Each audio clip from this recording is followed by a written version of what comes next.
Hello, fight fans, Seattle Mike Fights with Friends. Everybody, please hit that like button or I will convince your family to send you to Alcoholics Anonymous. Make sure you're subscribed and don't forget to double tap that notification bell so you're notified whenever we drop a new video or go live. Like twice today. It's double header Saturday. No UFC, no problem. We got BKFC Jackson with my homie Henry over there. That guy is a stud over at BKFC. But we're going to jump into Bellator 273 right now. And there's a few reasons that you're going to want to watch this. One, you get to see my beautiful face for 3 hours. But that's not the only reason. You get to see some fighters that you have maybe grown up loving. You loved them in the UFC. They've been an integral part of Bellator in Benson Henderson, former UFC lightweight champion, and Ryan Bader, the current heavyweight champion.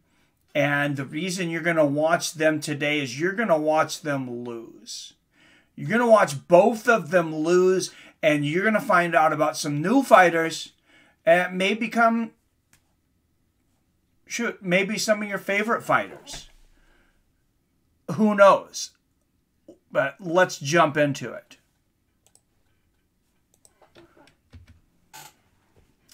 All right, guys. Sabah Homasi has been a welterweight fixture at Bellator for quite some time.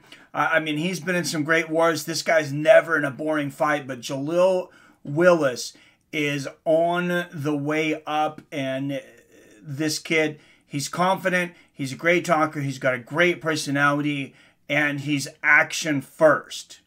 Yeah, he's 15-3. Both these guys, tall welterweights, 6 feet, a little taller than average for welterweights, but this is going to be a fun fight. You can never count Sabah Homasi out, but the odds makers have Jalil Willis a significant favorite. He's a minus 235. Sabah Homasi a plus 190, and I don't disagree with those odds. Henry Corrales. This guy's been a challenger for the featherweight belt several times. He's been real close to pulling it off. He's been one of the best featherweights in Bellator, you know, in their storied featherweight history, honestly. And Aidan Lee is probably better than him. Aidan Lee comes in, he's fast, he likes to move forward, and Henry Corrales, the only time he's ever in a boring fight is when he fights with a wrestler because he can't get his ass up off the ground. That's not going to be the issue tonight. We talk about the 3 spot, that storied 3 spot. Knock on wood, seems to be pretty magical ever since we brung it up, the Ben Askren and Jorge Masvidal fight. That 3 spot has been gold for quite some time. It even rang true last night over there on Eagle FC 44. I think it rings true tonight too. Henry Corrales and Aidan Lee, 2 guys that like to come forward, don't like to take a step backwards, and they just like to slug it out. Great matchmaking here on Bellator's part. Odds very close. Aidan Lee, like I said, a slight favorite, but this should be an action-packed featherweight bout, and it's definitely my nominee for Fight of the Night. Benson Henderson, I mentioned to you, he's going to lose, and I believe that will be the case. The odds makers also agree with me. They have him at a plus 375 underdog. That's significantly the largest underdog on the main card, at least. And you can never count Benson out. He's had exciting moments, like, you know, when he almost beat Michael Chandler. And he's fought for Bellator at lightweight all the way up to welterweight. He's a better lightweight But Islam Mamodev, this guy, he stops everybody. He's coming off a big win over Brent Primus, former lightweight champion. The only issue, the only real issue with Islam Mamodev, and this is a big issue so far, is he's having a hard time getting us to care about him because his fights have not been entertaining enough. He's addressed this. A lot of people have addressed this week. He's addressed this. He says he's going to fix the problem. I really hope so because 20 wins. He's got 4 knockouts. He's got 9 submissions, which is nice. 7 decisions. His only loss, he was knocked out, but it was some time ago. And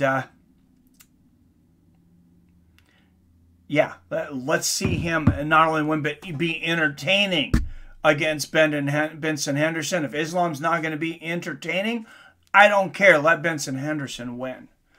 But let's build a young star in Islam Mamodev. Just make sure that you're exciting, dude.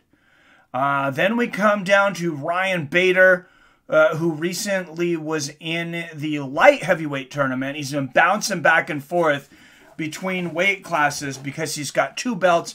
There's a reason that a lot of champs don't defend in 2 different weight classes for a long period of time.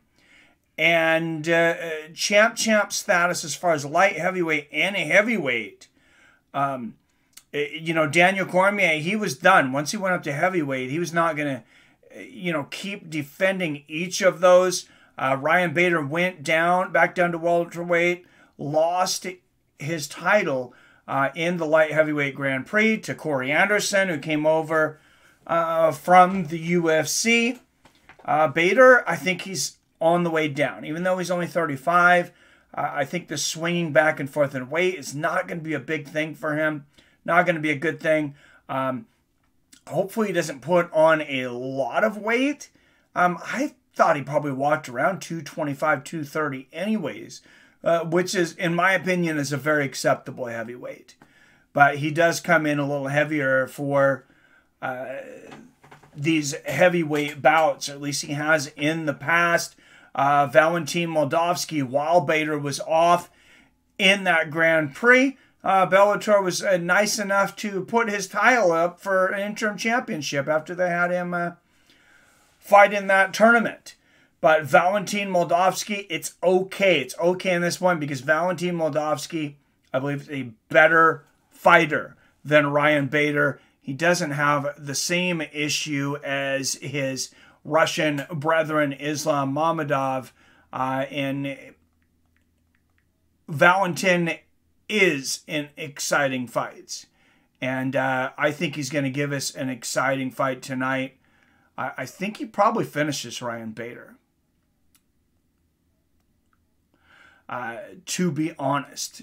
I think this is going to be a fun one. But if you guys want to watch it, of course, it's on Showtime. If you want to watch along, main card starts at 7 p.m. Pacific, 10 p.m. Eastern. We're going to start our fight companion for this at 7 p.m. Pacific. But right before that, don't forget BKFC Jackson at 5 p.m. Pacific. We'll be doing that. So doubleheader tonight, guys. Can't wait to see you all. As always, I love you. I respect you. And I'll see your fine asses tonight.